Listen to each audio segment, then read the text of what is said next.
Hello दोस्तों, कैसे हैं आप लोग। गुड मॉर्निंग, नमस्कार। मैं धीरेन्द्र कुमार आपके अपने इस यूट्यूब चैनल प्रतियोगिता मंच पर आप सबों का स्वागत करता हूं। इस मंच पर आपको प्रतियोगिता से संबंधित सारी जानकारियां उपलब्ध कराई जाएंगी। अभी हम लोग पॉलिटी के अंतर्गत संविधान सभा देख रहे थे। पिछले 2 वीडियो में जिन लोगों ने भी नहीं देखा है वो लोग जाके आप पिछला वीडियो देख लें, ताकि एक समझ जो है आपके अंदर आए और आप जो है इस वीडियो के साथ उसको लिंक कर सकें। क्योंकि जो पहले 2 वीडियो में मैंने जो बताया है उसके अंतर्गत किस प्रकार से एक शुरुआत से संविधान का निर्माण किया गया है, उसके विभिन्न पहलुओं को हम लोगों ने देखा और उससे एक कहीं ना कहीं लिंक बनते हुए तो एक कंसेप्ट जो आपके अंदर डेवलप होगी तो वो आगे समझ एक विस्तार करने में आपको जो है काफ़ी आसान होगा। तो इस कारण से आप लोग जो है पहले 2 वीडियो को अवश्य देखें, उसके बाद ही आप लोग इस वीडियो को देखेंगे तो काफ़ी आपको जो है हेल्प मिलेगा आगे की जो समझ है उसको डेवलप करने में।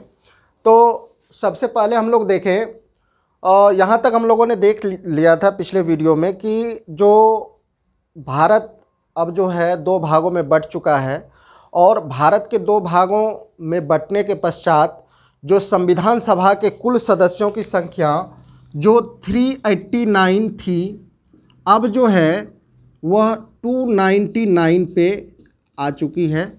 और ये जो 299 निर्धारित किया गया, ये किस योजना के तहत निर्धारित किया गया है आप लोग कमेंट्स में ज़रूर लिख के भेजें, जो कि हमने पिछले वीडियो में बताया था।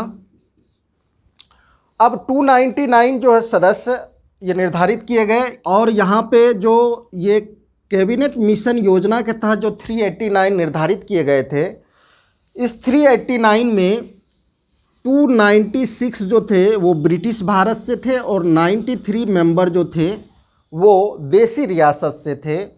इसके पश्चात जो माउंटबेटन योजना 3 जून 1947 को आया, उस रिपोर्ट के आधार पे जो 1947 के अधिनियम में जो चेंजिंग आया उसके अंतर्गत निर्धारित किए गए कितने सीट 299 और फिर यहाँ पे 229 यहाँ पे ब्रिटिश भारत से निर्धारित किए गए और यहाँ पे 93 से घटाकर कितना कर दिया गया, 70 कर दिया गया। तो ये हमने पिछले क्लास में, ये पिछले वीडियो में हमने बताया था। आज हम लोग देखेंगे इससे आगे की विभिन्न प्रकार की समितियों का जो गठन हुआ था, उन समितियों के बारे में हम लोग देखेंगे।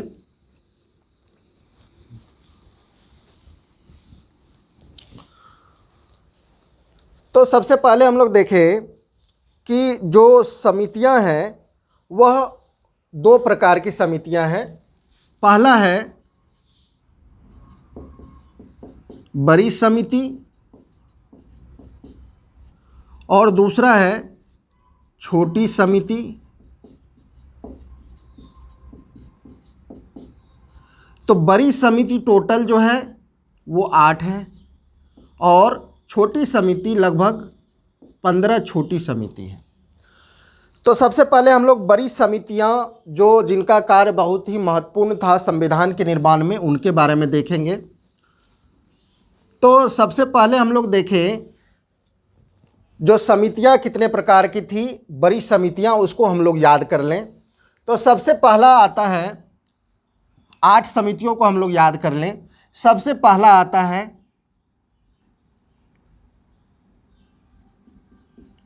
संघ शक्ति समिति।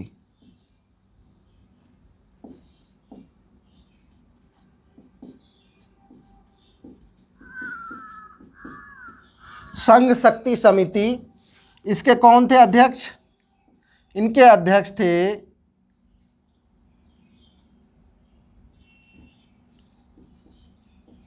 जवाहरलाल नेहरू, पंडित जवाहरलाल नेहरू। दूसरा देखें संघीय संविधान समिति।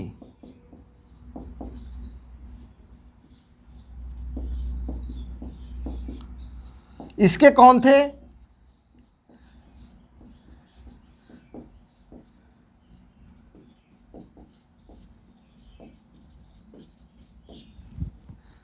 उसके बाद तीसरा देखें संघीय संविधान। उसके बाद राज्यों के लिए समझौता, राज्यों के लिए समझौता के लिए, राज्यों के साथ समझौता के लिए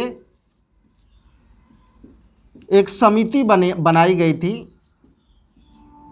समझौता के लिए समिति बनाया गया था और इनके भी जो अध्यक्ष थे कौन थे?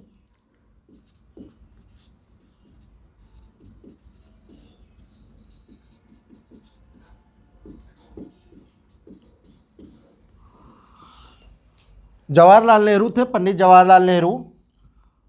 उसके बाद देखें ये तीन एक साथ हमने लिखे हैं जो कि पंडित जवाहरलाल नेहरू से रिलेटेड हैं ताकि याद करने में हमें आसान हो। पहला है संघ शक्ति समिति। संघ जो कहा गया अनुच्छेद 1 में, भारतीय संविधान के आर्टिकल 1 में कहा गया है कि भारत जो है राज्यों का एक संघ है और पंडित जवाहरलाल नेहरू जो है भारत के संघ के प्रथम जो है प्रधानमंत्री बनते हैं। तो इस तरह से इसको याद रखेंगे क्योंकि राज्य भी आता है, राज्य के साथ समझौता करेंगे और राज्यों के साथ समझौता करने के पश्चात जो है राज्यों को मिलाया जाएगा भारत में और जितने राज्य हैं उसके साथ समझौता के पश्चात जो संघ का निर्माण होगा। तो ये तीन जो है पंडित जवाहरलाल नेहरू इनकी के अध्यक्षता में जो है ये सारी समिति बनी है। तो इसको हम लोग याद रखेंगे तीन। पहला हो गया संघ शक्ति समिति, संघीय संविधान समिति और राज्यों के साथ जो समझौता के लिए समिति बनी थी उनके भी अध्यक्ष कौन थे? पंडित जवाहरलाल नेहरू। अब उसके बाद देखें हम लोग जो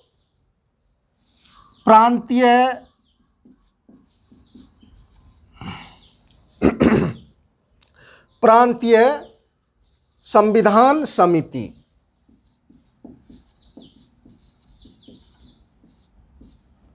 तीन हो गए। चौथा प्रांतीय संविधान समिति, इनके कौन थे? तो सरदार वल्लभ भाई पटेल। सबको समझ में आ रहा होगा, यहाँ पे पूरा कर लीजिएगा नाम, पटेल।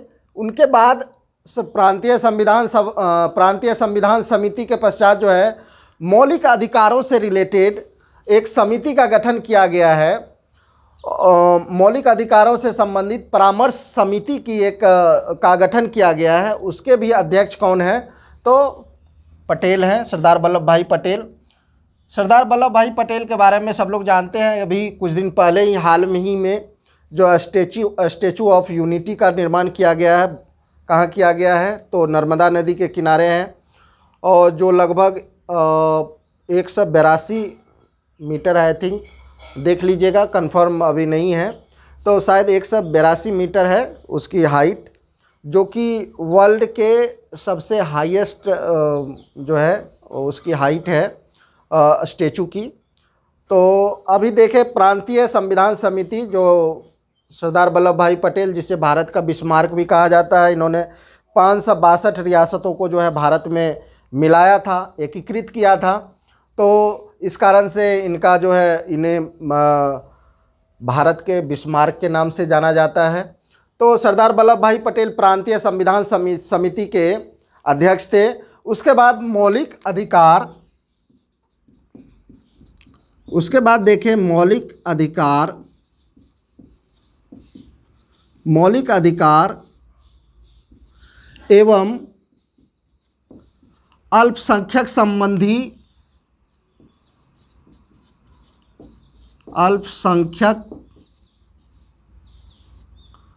संबंधी जो परामर्श समिति थी,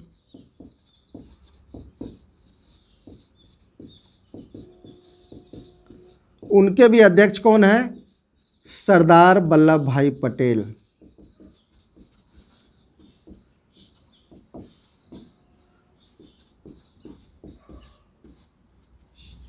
ठीक है।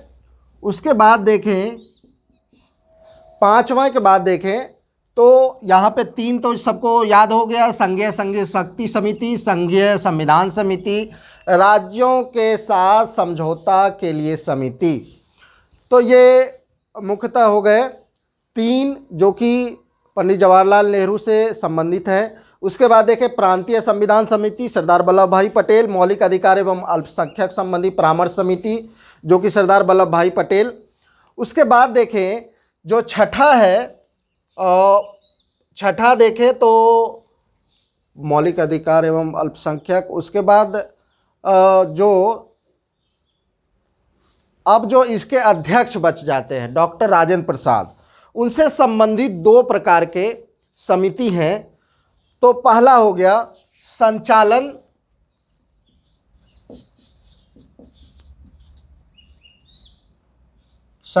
समिति, क्योंकि ये अध्यक्ष है और अध्यक्ष जब हैं तो पूरे जो संविधान सभा जो मीटिंग बुलाई जाती है या बैठक हो रहा होता है तो उनकी अध्यक्षता जो है वह जो संविधान सभा के अध्यक्ष है, अस्थाई अध्यक्ष हमने बताया था कौन है, डॉक्टर राजेंद्र प्रसाद, तो उनकी अध्यक्षता में है।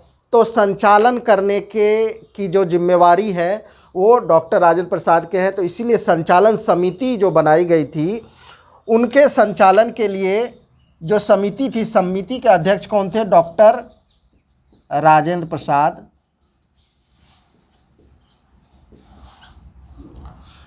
उसके बाद देखें संचालन समिति के पश्चात जो नियम समिति थी, नियम समिति के जो थे प्रक्रिया नियम समिति, उनके भी अध्यक्ष कौन थे? प्रक्रिया नियम समिति,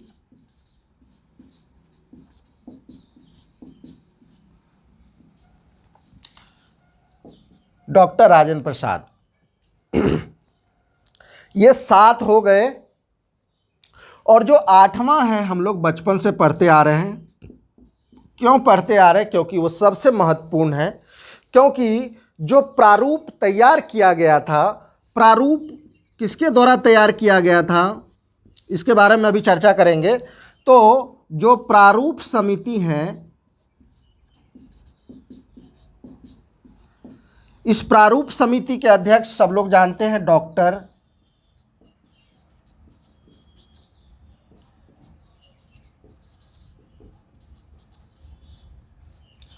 डॉक्टर भीमराव अंबेडकर जो प्रारूप समिति के अध्यक्ष है। तो इस प्रकार से हम देख रहे हैं 7 टोटल 8 जो है समिति है, जो बड़ी समितियां हैं। और इन बड़ी समितियों के सभी अध्यक्ष को हम लोग याद कर लें। तो सबसे पहला जो हम लोग देखें तो 3 समितियों, सबसे पहले इसको हम लोग विभाजित कर लें। तो हम लोग देख रहे हैं 3 जो समिति हैं वो है पंडित जवाहरलाल नेहरू। उसके बाद देखें 2 तो सरदार वल्लभ भाई पटेल। उसके बाद देखें तो 2 जो है तो कितने हो गए? 3, 2 और 2 के बाद 2, 5 2 7 और 1 8 हो गया। अब देखें पहले 3 क्या कौन कौन है? संघ शक्ति समिति, उसके बाद संघीय संविधान समिति, उसके बाद राज्यों के साथ समझौता के लिए जो समिति बनी थी। तो इन तीनों के अध्यक्ष कौन है? पंडित जवाहरलाल नेहरू। उसके बाद देखें प्रांतीय संविधान समिति, मौलिक अधिकार एवं अल्पसंख्यक समिति के लिए अल्पसंख्यकों से संबंधित जो परामर्श के लिए समिति का गठन किया गया था, उनके जो अध्यक्ष है वो सरदार वल्लभ भाई पटेल। उसके बाद एक संचालन समिति और प्रक्रिया एवं नियम समिति का जो है अध्यक्षता डॉक्टर राजेंद्र प्रसाद। क्योंकि ये अध्यक्ष है तो संचालन वही करेंगे। जिस प्रकार से हम देखते हैं कि लोकसभा या राज्यसभा का जो सदन जब चल रहा होता है तो देखते हैं सब लोग शांत बनाए रखें और काफ़ी जो है शोर शराबा जब होता है तो सबको शांत कराना, सबको बैठाना, सबके लिए समय का निर्धारण करना, कौन बोलेंगे कौन नहीं बोलेंगे, उनके नामों का जो अनाउंसमेंट होता है वो सारे स्पीकर या जो अध्यक्ष है सदन के, उनकी जिम्मेवारी होती है। तो इसी प्रकार से यहाँ पे डॉक्टर राजेंद्र प्रसाद जो संचालन समिति के हैं और नियम एवं प्रक्रिया, कोई नियम का उल्लंघन न करे किसी प्रकार से, तो उनके लिए जो है बनाए गए अध्यक्ष किनको, तो डॉक्टर राजेंद्र प्रसाद, क्योंकि ये अध्यक्ष है संविधान सभा के, तो यही सब काम देखेंगे। प्रारूप समिति डॉक्टर भीमराव अंबेडकर, ये सब लोग बचपन से आई थिंक सब लोग को याद होगा। तो ये टोटल 8, 3, 2, 5, 2, 7, 1, 8, टोटल 8 बड़ी समितियां हैं। अब हम लोग देखें जो इन समितियों में जो सबसे महत्वपूर्ण प्रारूप समिति है उनके बारे में देखें, क्योंकि यहाँ से क्वेश्चन काफ़ी पूछा जाता है। क्योंकि हम लोग ये तो जानते हैं डॉक्टर जो प्रारूप समिति जिसे ड्राफ्टिंग कमेटी कहा जाता है, कहीं कहीं पांडुलेखन समिति भी बोला जाता है, इसको ध्यान रखें, पांडुलेखन समिति। पांडुलेखन समिति के अध्यक्ष कौन थे, तो ये भी सेम होगा, प्रारूप समिति जो होता है। तो ये अगर क्वेश्चन में पांडुलेखन आता है, पूछा गया है, ये क्वेश्चन पूछा गया है, तो पांडुलेखन अगर पूछा जाता है तो वहाँ पे भी डॉक्टर भीमराव अंबेडकर ही होंगे। और प्रारूप का मतलब ही पांडुलेखन या ड्राफ्टिंग कमेटी जो अगर पूछा जाए तो भी डॉक्टर भीमराव अंबेडकर। तो ये 8 बड़े जो समितियों के बारे में हम लोगों ने देखा। अब इन 8 समितियों के पश्चात हम लोग देखें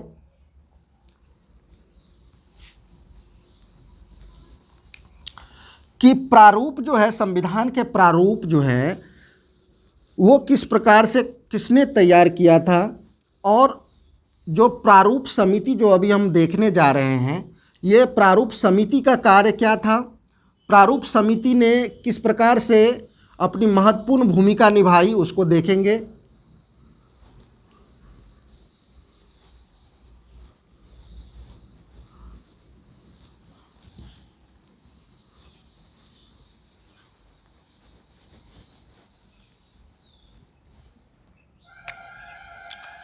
तो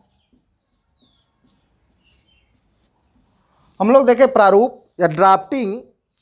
तो प्रारूप जो संविधान का तैयार किया गया था वो किसके द्वारा तैयार किया गया था, वो सर बी.एन. राव,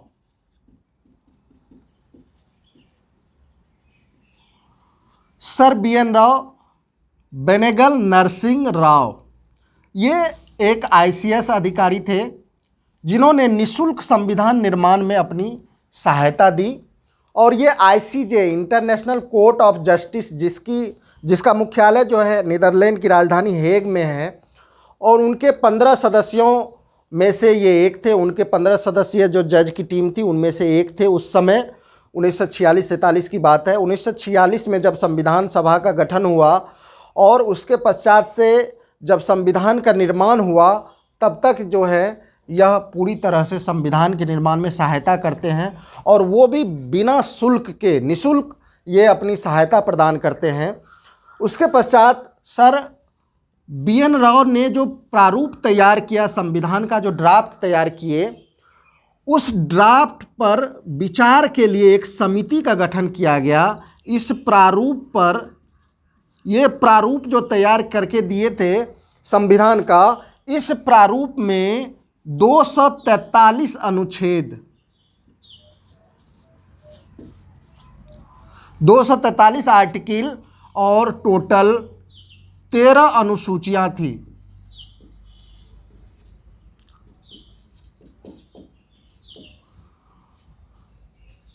प्रारूप जो संविधान का तैयार करके उन्होंने दिया था, और वह प्रारूप जो है वह 243, जिसमें 243 अनुच्छेद और 13, आज वर्तमान में हम लोग जानते हैं जब संविधान आज जो है 450 से ज़्यादा अनुच्छेद है और टोटल 12 अनुसूचियाँ, 22 भाग है।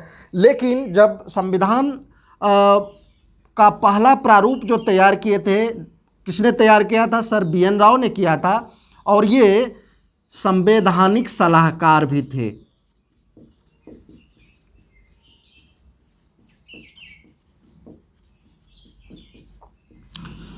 संवैधानिक सलाहकार थे।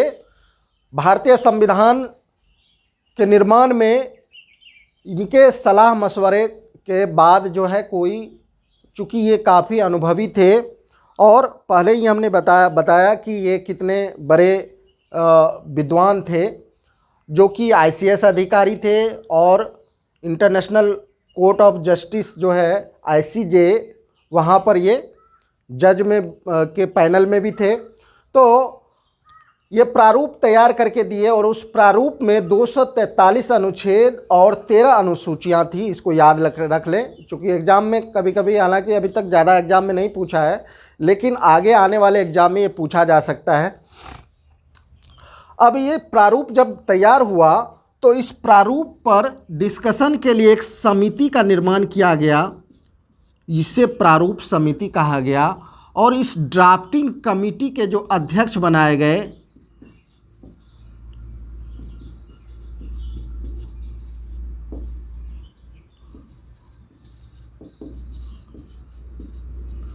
और ये जो ड्राफ्टिंग कमेटी है जिसे हमने नाम दिया प्रारूप समिति,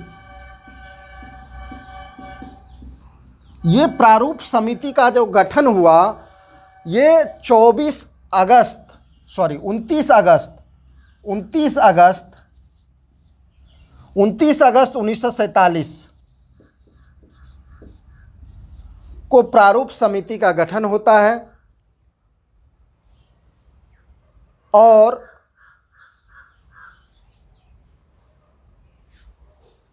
प्रारूप समिति जो है फाइनली अपना प्रारूप, जो संविधान के प्रारूप के जो विभिन्न भागों पर चर्चा करके और उसको तैयार करते हैं।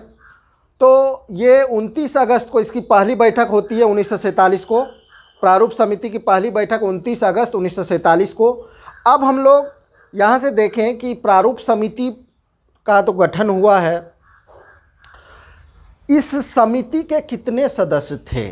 तो इस समिति के कुल 7 सदस्य थे। उन 7 सदस्यों को हम लोग देखें। यहाँ से काफ़ी क्वेश्चन पूछे जाते हैं।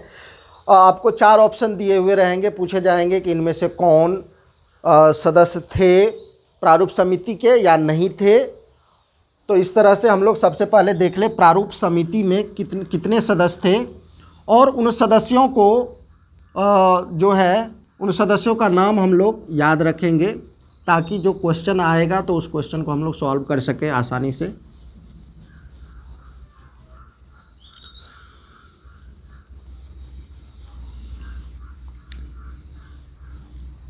तो सबसे पहला देखें प्रारूप समिति। प्रारूप समिति के सदस्यों की संख्या में सबसे पहले देखें तो डॉक्टर भीमराव अंबेडकर,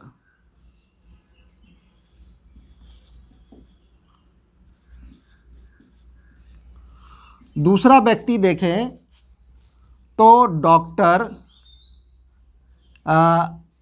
एन गोपाल स्वामी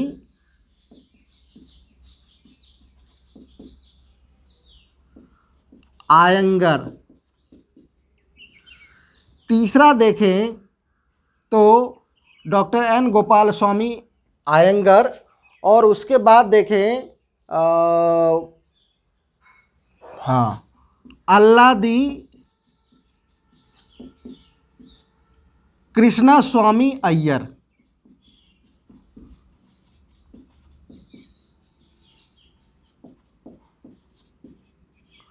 अल्लादी कृष्णा स्वामी अय्यर।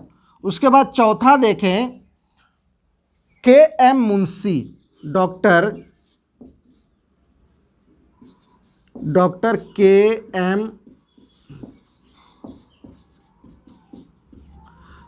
मुंशी। पांचवा देखें तो सैयद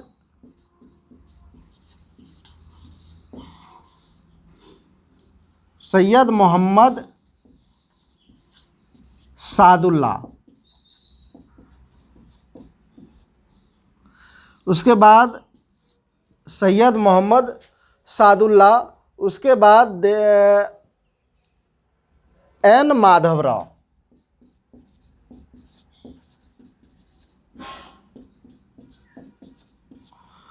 और जो 7वें थे ये अध्यक्ष थे। जो 7वें थे टी कृष्णमाचारी।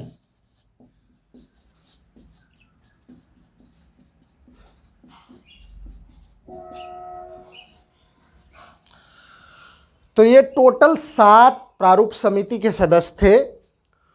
जो एन माधव राव थे ये आए थे बीएल मित्र के जगह पे।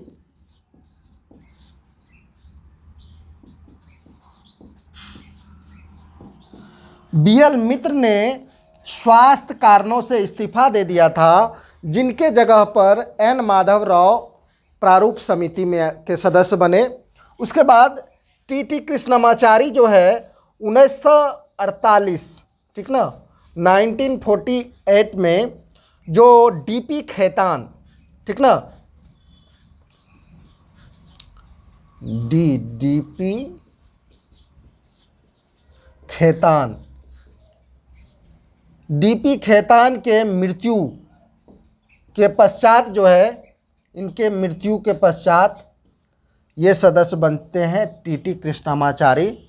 बीएल मित्र जो है स्वास्थ्य कारणों से इस्तीफा दे देते हैं, जिसके बाद एन माधव राव जो है ये सदस्य बनाए जाते हैं प्रारूप समिति के।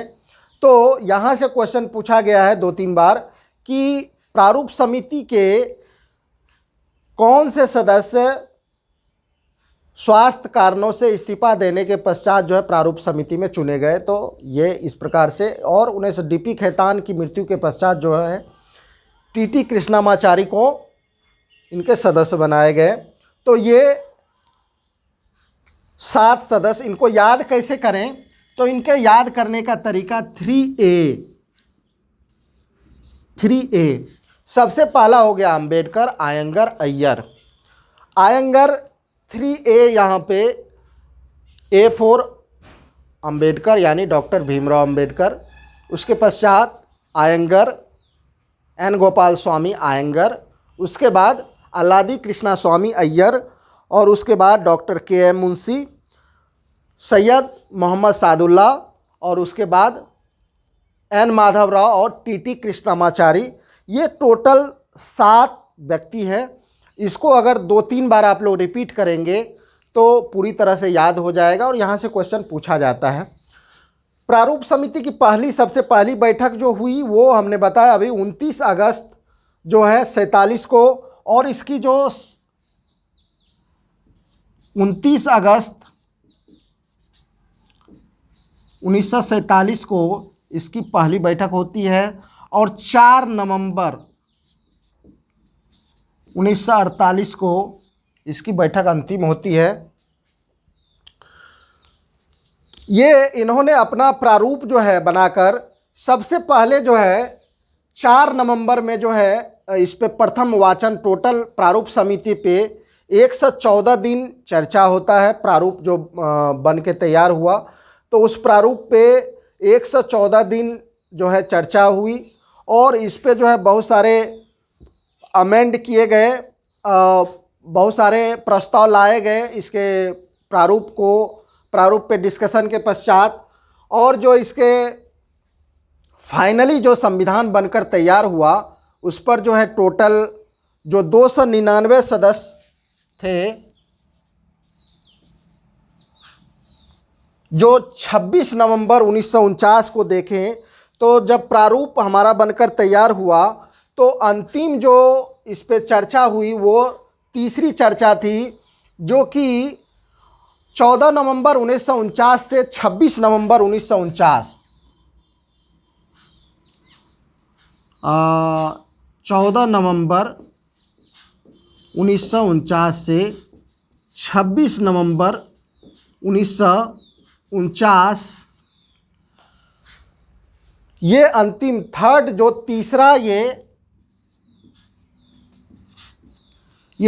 जो है इस पे चर्चा तीसरी बार चर्चा हुई, और इसके पश्चात 26 नवंबर 1949 को जो 299 सदस्य थे, इन 299 सदस्यों में 284 सदस्यों ने जो है संविधान पे साइन किए। संविधान और हमारा संविधान जो है उस दिन टोटल 15 अनुच्छेद जो है इस दिन लागू किए गए। कब? 26 नवंबर 1949। और ये जो 15 अनुच्छेद है, इस 15 अनुच्छेद जिस अनुच्छेद के तहत लागू हो रहा है, इसको समझे, वह अनुच्छेद है 394। 394वां अनुच्छेद जो है आर्टिकल, क्योंकि 394वां अनुच्छेद क्या कहता है, ये कहता है कि अनुच्छेद 5, 6, 7, 8, 9, 60, 324 ये जो अनुच्छेद है ये 26 नवंबर 1949 से लागू होंगे।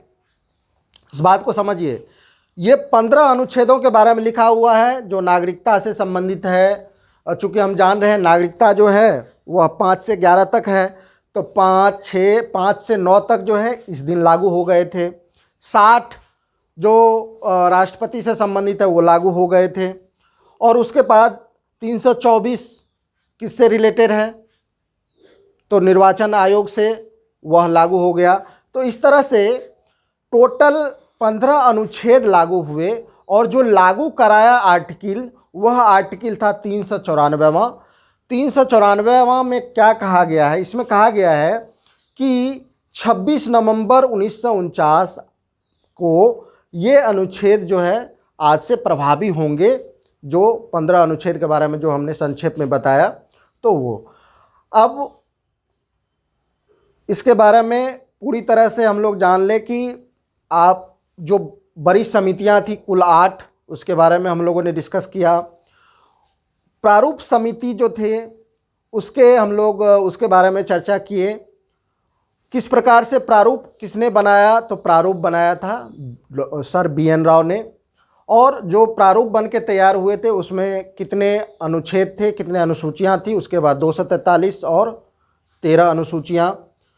अब जो हमारा संविधान 26 नवंबर 1949 को जो लागू हो रहा है, जिस दिन हम अंगीकृत, अधिनियमित और आत्मर्पित, जो प्रस्तावना में कहा गया है कि आज अपने इस संविधान सभा में तारीख 26 नवंबर 1949 को एतद द्वारा हम अपने इस संविधान को अंगीकृत, अधिनियमित और आत्मर्पित करते हैं। तो इस दिन 26 नवंबर 1949 को आंशिक रूप से हमारा संविधान लागू हुआ था। और जब संविधान सभा की जो आखिरी बैठक होती है, यानी 15 अनुच्छेद प्लस ये 394, कुल कितने अनुच्छेद हुए, 16। तो 16 अनुच्छेद अगर 15 ऑप्शन में आता है तो भी हम कहेंगे कि 15 अनुच्छेद लागू हुए थे, लेकिन लागू कराने वाला अगर अनुच्छेद को ऐड कर दिया जाए तो कुल 16 अनुच्छेद इस दिन लागू हुए थे। क्लियर है। अब पूछा जाता है कि संविधान सभा की कुल कितने बैठक हुई, तो संविधान सभा की जो कुल बैठक देखा जाए, अगर 24 जनवरी 1950 जिस दिन के हमारा राष्ट्रगान, हमारा राष्ट्रगीत और हमारे राष्ट्रपति को नियुक्त किया गया, अपनाया गया संविधान सभा के द्वारा, तो उस दिन जो है हमारे अंतिम बैठक को अगर जोड़ लिया जाए तो कुल 12 बैठकें जो है टोटल हुआ था। कुल बैठक जो है टोटल 11। अगर एक लास्ट अंतिम बैठक को जोड़ दिया जाए तो टोटल 12 बैठकें जो है संपन्न हुई थी। 2 वर्ष 11 महीने 18 दिन का समय लगा था। लगभग 64 लाख जो है कुल खर्च आया था, 64 लाख रुपये। प्रारूप समिति पे जो कुल 114 दिन चर्चाएं संपन्न हुई थी और 299 सदस्यों में से 284 सदस्यों ने जो है इस पे साइन किए थे, जिनमें से सबसे पहले साइन कौन करेंगे, तो अध्यक्ष महोदय करेंगे, डॉक्टर राजेंद्र प्रसाद। तो ये पूरे हमने आज जो है प्रारूप जो बड़ी समितियां हैं उसके बारे में हम लोगों ने डिस्कस किया, किस प्रकार से उन्होंने अपने जो प्रारूप समिति जो सबसे बड़ी समिति थी जिनके 7 सदस्य थे, उनके 7 सदस्यों के बारे में हम लोगों ने डिस्कस किया। तो इसको हम लोग दोबारा अगर इसको बार बार देखेंगे इस वीडियो को, तो आई थिंक सब लोगों को अच्छे से समझ में आ जाएगा। फिर भी अगर कोई कमी रह गई हो तो आप लोग कमेंट्स करके ज़रूर बताएं। कोई क्वेश्चन आप लोगों से अगर नहीं बन रहा हो इस चैप्टर के तो अवश्य बताएं। और आप लोगों को अगर अच्छा लगे तो ज़रूर सब्सक्राइब करें और बार बार देखें, ताकि हम आगे जो भी वीडियो बनाएं काफ़ी उत्साह के साथ बनाएं और आपके लिए अच्छे अच्छे वीडियो, अच्छे अच्छे टॉपिक पर जो है काफ़ी रिसर्च करके सारे सामग्री को एकत्रित करने के पश्चात आप लोगों के समक्ष रखें। और आप लोग जो कमेंट्स या जो भी दे रहे हैं मुझे, तो मुझे काफ़ी अच्छा लग रहा है और इसी तरह से आप मुझे प्रोत्साहित करते रहें। धन्यवाद।